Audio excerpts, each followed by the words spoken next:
and you're going to hear about how that pathway is connecting students with great jobs right here in North Carolina as well. This is the future of our workforce. And in a time when, okay, maybe sometimes we can't all agree, it's an area where we have so many values in common, because we all want hardworking students to be successful, even if a four-year degree isn't the right path for them. We all want businesses to have the skilled employees that they need. Through the Biden education pathway, we can fundamentally transform what it means to make a living and make a life here in America. Thank you.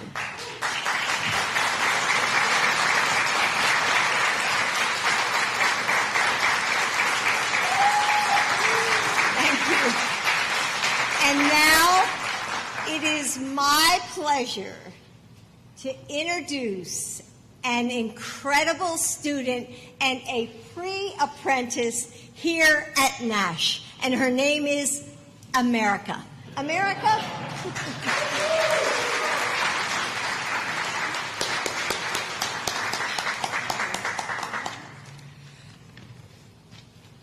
Hello everyone, my name is America Alonzo Gomez. I am a student enrolled in the Center for Technology, Industry, Technology, and Innovation High School.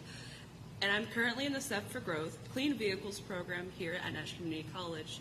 My time here at Nash has been great, and I'm really enjoying this program.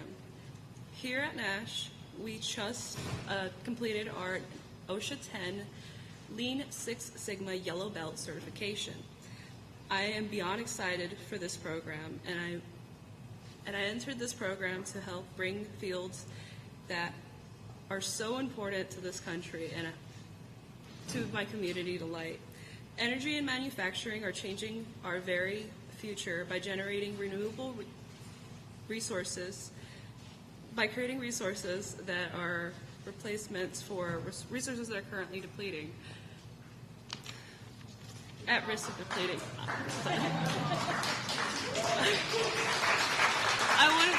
I want to make this future a better reality. Abraham Lincoln once said the best way to predict the future is by creating it. And here, I'm working with these others and to make this future the best for everyone here and to be able to make it for everyone. And with that being said, it's my honor and my privilege to be able to introduce the President of the United States, Joe Biden.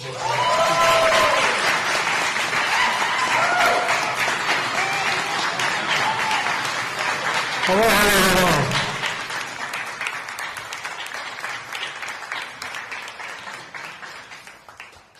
Well, thank you all for allowing us to come. Governor, thank you for allowing us to be here.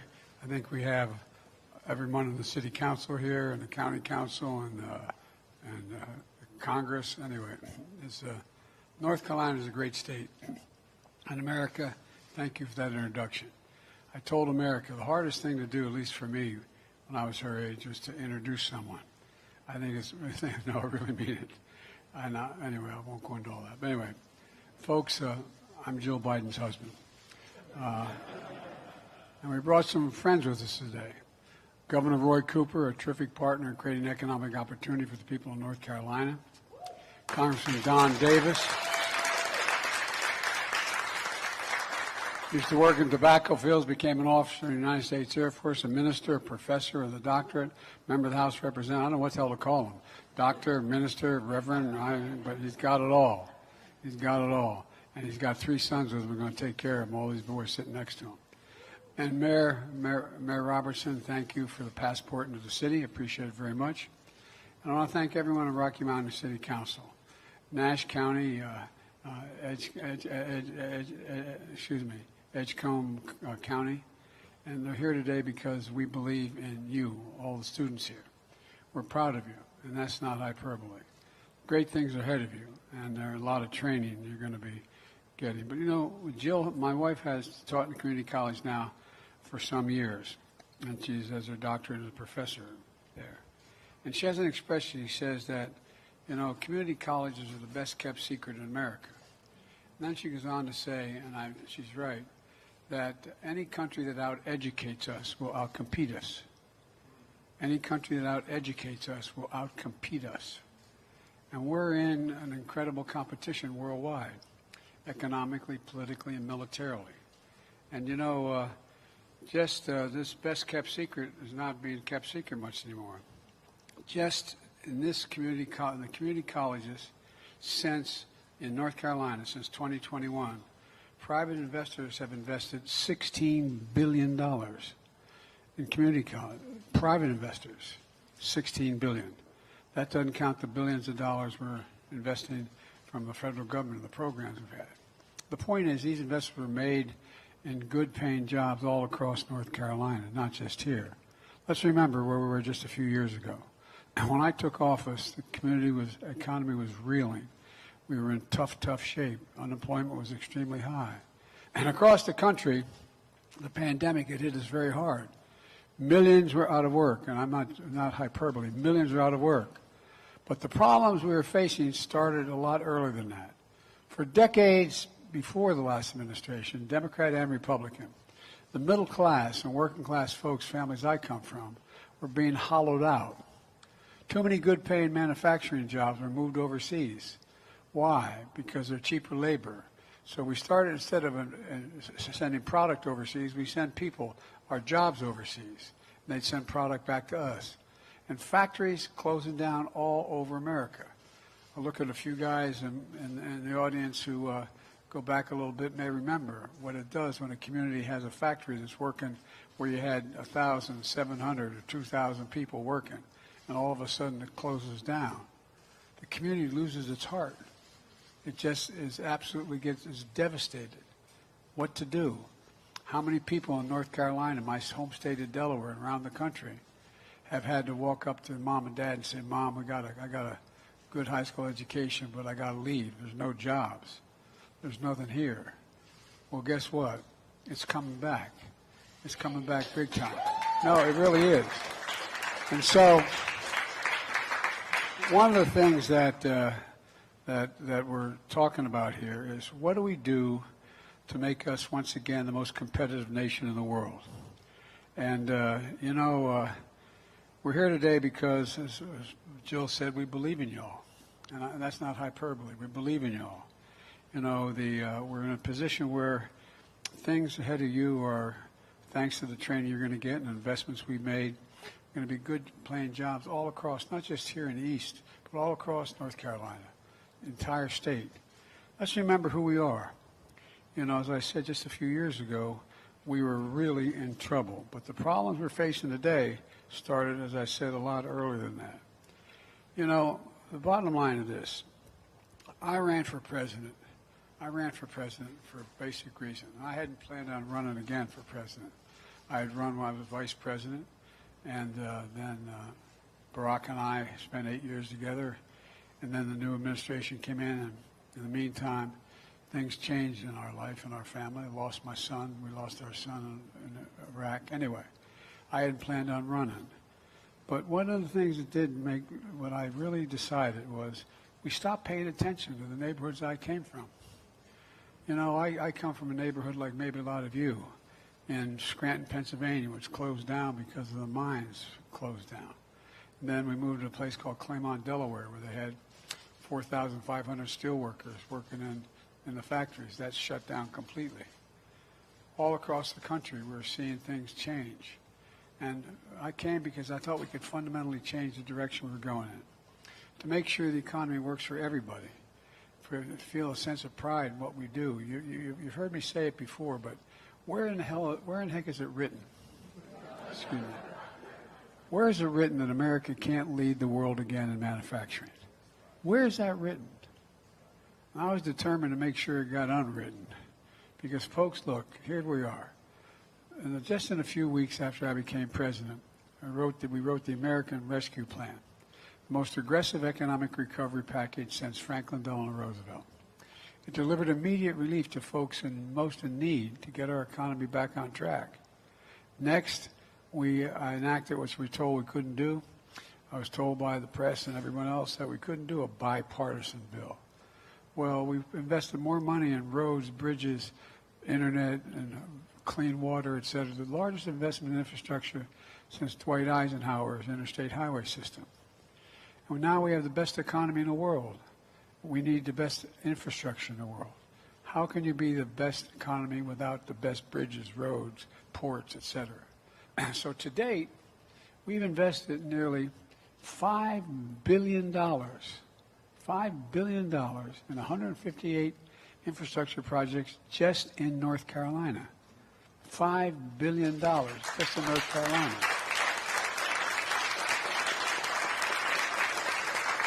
Including roads and bridges and public transit, clean water, high-speed internet. And folks, it's working.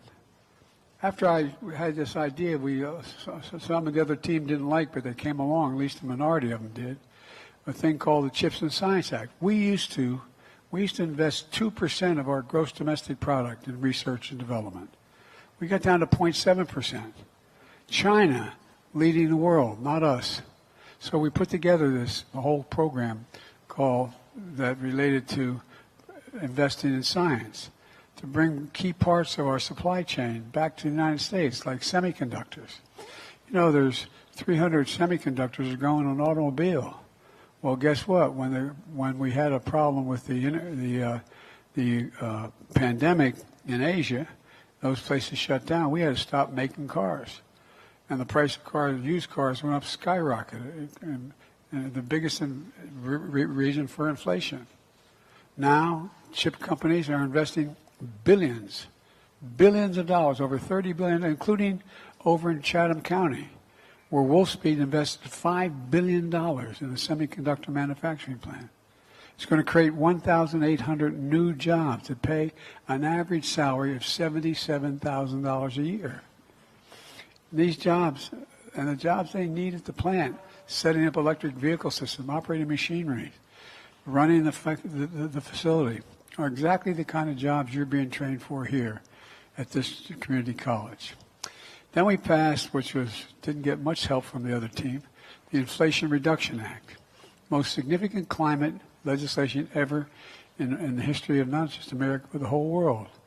Over $368 billion for energy. And here's what happened.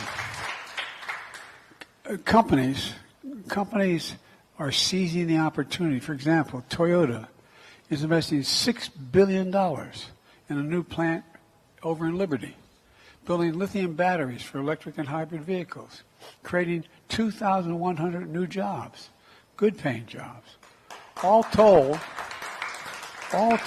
we've attracted $470 billion, almost a half $1 trillion in private investment all across the country, including $16 billion right here in North Carolina. Private investment, not the government, private investment. And here are the results. We've created nearly 400,000 jobs in North Carolina.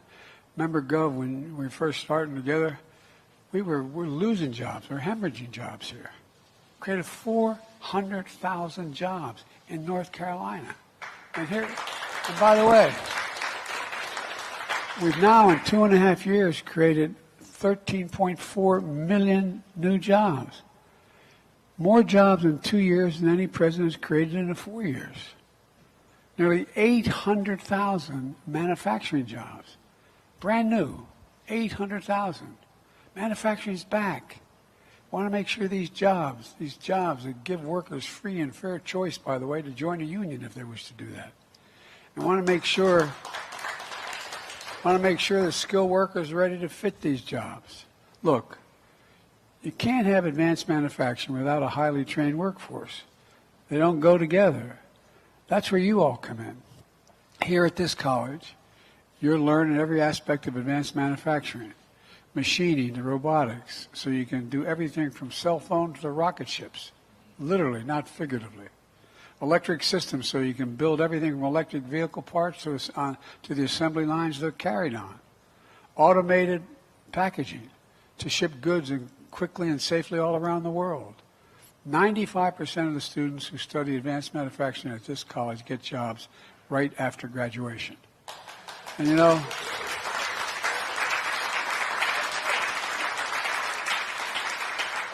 like Jill said, community college is the best kept secret in America. For the longest time, no one wanted to talk about it. Every time I'd raise it for the last 12, 14 years, they said, well, here at Nash, you can see why it's important. And now we want to build all that what you're doing here all across America. We've invested $500 million in what we call the Good Jobs Challenge. Now, that's the goal to create good training jobs all across the countries in industries of the future like clean energy. Here in North Carolina, you accepted that challenge, led by the governor with a group called the North Carolina Business Committee for Education, and North Carolina A&T, which graduates more black engineers than any other institution in America, by the way.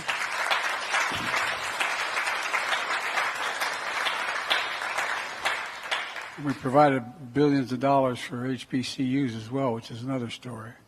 But we've created a coalition of community colleges, partners, including the IBEW, more than 40 employers, different employers. These employers committed to hire at least 3,000 trainees to build solar panels, electric batteries, and clean energy technology. And folks, the benefit of that is you're not only getting a good paying job, you're going to be doing something to help save your country. No kidding. Anybody, I have a lot of folks I came to work with when I was president who thinks there's no such thing as global warming. Anybody doubt it?